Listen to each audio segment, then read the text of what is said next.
আসসালামু আলাইকুম রহমতুল্লাহি ওবারাকাতুহ। সম্মানিত দিনী বইনকলরে আজকে কয়েকটা আয়াতর অনুবাদ আর তোরা ব্যাখ্যা করমু ইনশাআল্লাহ। আল্লাহ সুবহানাহু ওয়া তাআলা এই আয়াতগুলোর মাঝে কিতা করে একটু বোঝার চেষ্টা করমু। সূরা হুজর ৭৭ নম্বর আয়াত আল্লাহ সুবহানাহু ওয়া তাআলা কইরা, হে বিশ্বাসীরা, তোমরা সিজদা করো, রুকু করো, তোমাদের রবের ইবাদত করো ও সৎকর্ম করো, যেন তোমরা সফল কাম হতে পারো।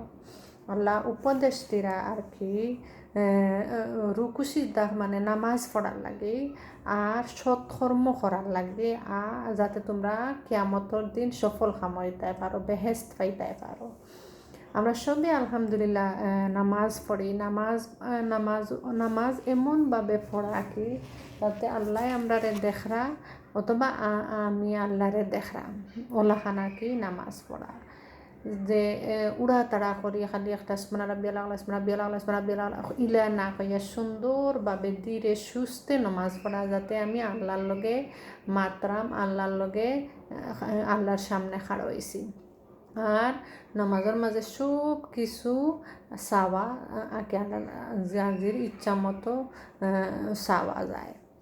তখন যেমন সেজদার মাঝে গিয়াও যে কোনো দোয়া, সেজদা তসবিহ পড়া বাদে যে কোনো দোয়া, বিশ্বংশে আল্লাহ রাসূল সাল্লাল্লাহু আলাইহি সাল্লাম কইছেন যে আল্লাহর প্রশংসা করা, আল্লাহর প্রশংসা করা। নবী সাল্লাল্লাহু আলাইহি সাল্লামর দেওয়া যে সেজদার দোয়াগুলা, ওগুলা মুখস্থ করিয়া সেজদার মাঝে ওগুলা দোয়া পড়া অনেক উত্তম। যেমন আল্লাহ মাগফিরলি জাম্বি কুল্লাহ দিক্কাহু ওয়া জিল্লাহ আউয়ালাহু ওয়া আখিরাহ ওয়া আলানিয়াতাহু ওয়া সিররা। এর বাদে সুবহুন কুদ্দুস রাব্বানা রাব্বুল মালাইকাতি ওয়ার রূহ সুবহানা যুল জাবারুত ওয়াল মালাকুত ওয়াল কিবরিয়া ওয়াল আযামা। এগুলো লাগে আল্লাহর শ্রেষ্ঠত্ব ঘোষণা, আল্লাহর প্রশংসা করা, আল্লাহর মহত্ব ঘোষণা করা। এগুলা দোয়াগুলা মাগফিরাত চাওয়া, এগুলা আল্লাহ রাসূল সাল্লাল্লাহু আলাইহি সাল্লামর দেখানো সেজদার দোয়াগুলা বেশি বেশি করে পড়া। আর ধীরে সুস্থে নামাজ পড়া, যাতে উড়া তাড়া করিয়া খালি সেজদা খালি যে সেজদাটা দিয়া ইলাখান না দিয়া ধীরে সুস্থে নামাজ পড়া। সূরা জারিয়াতর ৫৬ নং আয়াত আল্লাহ সুবহানাহু ওয়া তাআলা কইরা, আমি জিন ও মানব জাতিকে কেবল আমার ইবাদতের জন্য সৃষ্টি করেছি। মানুষ আর জিনরে সৃষ্টি করছেন আল্লাহর উদ্দেশ্য লাগে মাত্র ইবাদত করার লাগে। ইবাদত করার লাগে উদ্দেশ্য আমরা তো সৃষ্টি না করতে কারণ বা দেখতা কি খার আমল বেশি, খার আমল কম, ওলাহানার একমাত্র ইবাদত করার উদ্দেশ্যে। তো আল্লাহ সুবহানাহু ওয়া তাআলা কি যে রহমত নেয়ামতগুলা পাওয়ার লাগে। ইবাদত শব্দটি আরবি শব্দ থেকে উদ্ভূত। এর অর্থ হলো একজন দাস বা চাকর। প্রত্যেক চাকরের উচিত তার কর্তব্য মনিবের দাসত্ব করা। যেহেতু বিশ্বের সকল মানুষ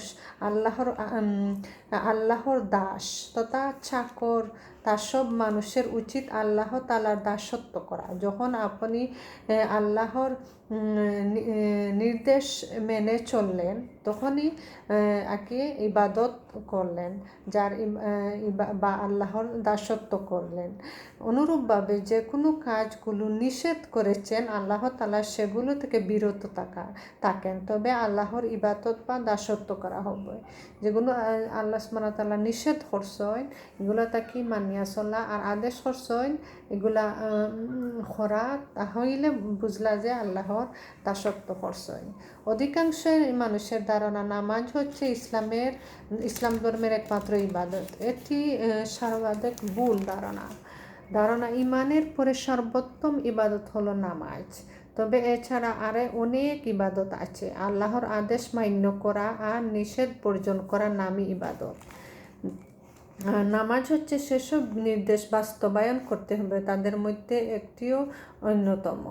যেমন অনেক মানুষে মনে করেন যে ইবাদত তাকে খালি যে নামাজও লাগে খালি ইবাদত, এটা ইবাদত না। সব কিছু মিলাইয়া ওই লাগে ইবাদত। আল্লাহর আদেশ নির্দেশ মানিয়া চলা, কে নিষেধ যেগুন করেন অগুণ বর্জন করা, আদেশ করেন যেগুন অগুণ মানিয়া চলা, এটার নাম হইল কি ইবাদত। নামাজের আরেকটি হলো অনুগত, আরেকটা কি নামাজের একটা অর্থ হলো অনুগত করা। নামাজের মাধ্যমে আল্লাহর অনুগতি প্রকাশ করে সিজদা করবে এবং নামাজের মাধ্যমে যেসব আয়াত তিলাওয়াত করে যাকে সে বুঝে এবং সে অনুযায়ী আমল করে। যদি সে আরবি না বুঝে তবে তার উচিত হবে কোরআনের অনুবাদ পড়া, যেন সে নামাজের যে অংশটুকু তিলাওয়াত করে সে অংশটুকু আদেশ নির্দেশ বুঝে সে অনুযায়ী আমল করে। নামাজের মধ্যে যেগুলা পড়া হয় ওগুলার অনুবাদ পড়া, অনুবাদ মুখস্থ করা, আর ও যেগুলো নামাজের মাঝে পড়ব অনুযায়ী আমল করা। যারা আরবি বুঝে না তারা কি আমল করা। ও তার লাগে যে নামাজ আদায় না করার অনেক সমস্যা দেয়। যারা নামাজ পড়ে না তারা অনেক সমস্যার মাঝে ভুগে। এটা যারা নামাজ পড়ে না এরাও বুঝতে পারবো। কেউ নামাজ আদায় না করলে সে বহুমুখী ক্ষতির সম্মুখীন হতে পারে। যেমন প্রথমেই আসে তার বিশ্বাস, প্রথমে তার বিশ্বাস চলে যাব, তার ঈমান দুর্বল হয়ে যাওয়ার সম্ভাবনা, এমনকি অবিশ্বাসী হয়ে যাওয়ার বিচিত্র নয়, কেননা সে তখন বস্তুগত জিনিসের প্রতি দুর্বল হয়ে বস্তুবাদী হয়ে যেতে পারে। এমনকি মনে করতে পারে বিশ্বের বস্তুবাদীর ব্যবস্থায় বুক বিলাসের একমাত্র উপকরণ। তখন যখন মানুষ কোনো নামাজ পড়ে না তার বিশ্বাসটুকু কি ঈমান যাইব কি, বিশ্বাসটুকু যাইব কি, আর তার দুনিয়ার প্রতি কি যে বুক বিলাস ওটার প্রতি আগ্রহী হয়ে যাব। যখন সে এটা ভেবে বসবে তখন তার দ্বারা যে কোনো অন্যায় সংগঠিত হতে পারবে, যে কোনো অন্যায় কাম করতে পারবো, তখন আর কি দ্বিধা বোধ করতে নাই হতে পারে। কেননা বস্তুবাদী অবস্থায় মানুষের মধ্যে ন্যায় অন্যায় বোধ বা চেতনা আর কাজ করে না। এভাবে সিরাতুল মুনতাকিম থেকে বিচ্যুত হয়ে যায়। এভাবে আর কি সোজা পথ তাকি সরে যায়। মানুষ যখন নামাজ পড়ে না মানুষের বিশ্বাসটুকু যায় কি, আর মানুষ আর কি সঠিক পথ তাকি হরিয়া যায় কি। মানুষ মনে করব দুনিয়াও সব কিছু, দুনিয়ার বুকবিলাস সব কিছু, পরকাল বলতে কিচ্ছু না, এটা বিশ্বাস যাইব গিয়া। তো তার লাগে আল্লাহ সুবহানাহু ওয়া তাআলা ও আয়াতর মধ্যেও কইছেন তোমরা নামাজ পড়ো, নামাজ অনেক বাদ খামতাকে দূরে রাখে, অন্যায় খামতাকে দূরে রাখে। সূরা আলে ইমরানের 185 নম্বর আয়াত আল্লাহ সুবহানাহু ওয়া তাআলা কইরা প্রত্যেক জীবই মৃত্যুর স্বাদ গ্রহণ করবে, তোমাদেরকে তোমাদের কর্মফল পূর্ণ মাত্রায় প্রদান করা হবে এবং যাকে জান্নাত দেওয়া হবে ও জাহান্নাম থেকে দূরে রাখা হবে সেই হবে দুনিয়ার উদ্দেশ্য পূরণের সফল কাম। পার্থিব জীবন ছলনাময় বুক ব্যতীত আর কিছুই নয়।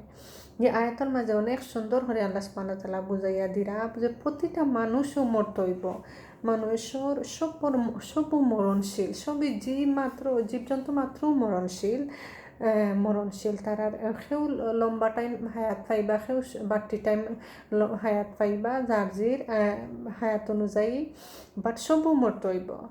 আর যারা কি জান্নাত পাইবা তারা জাহান্নাম থেকে বাঁচবা, এরাও আসলে কি সফল কম, এরাও দুনিয়ায় থেকে সফল কাম হইয়া যাইতা পারছেন।